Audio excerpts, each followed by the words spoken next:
నీ భక్తి జీవితము, నీ విశ్వాస జీవితము చాలా విలువైనది అని అనేక సార్లు మీకు చెప్పాను. విశ్వాసకి ఉండవలసినది భక్తిని, విశ్వాసాన్ని ఎల్లప్పుడూ తూచుకుంటూ కాపాడుకుంటూ బ్రతకాలని అనేక మార్లు చెప్పాను.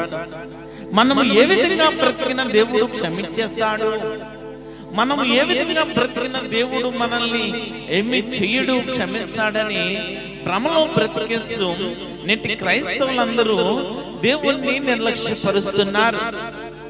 దేవుడు ఏం చెప్తున్నాడంటే బైబిల్ గ్రంథంలో, నిర్లక్ష్యపరిచిన వారిని, దేవుణ్ణి అవమానపరిచిన వారిని, దేవుణ్ణి విడిచిపెట్టిన వ్యక్తులను, కుటుంబాలను తరతరాలుగా శాపగ్రస్తులుగా ఆయన కోపాన్ని బట్టి ఉగ్రతను మనము చూడగలము.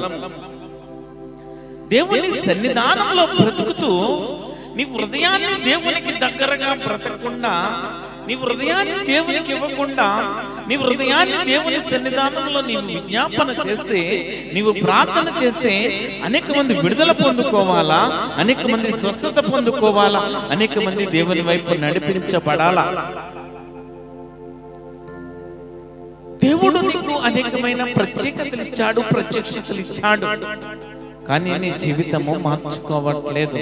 నీ జీవితంలో విలువైనది దేవునికి ఇష్టముగా జీవించడానికి నీవు సమర్పణ కలిగి జీవించలేకపోతున్నావు.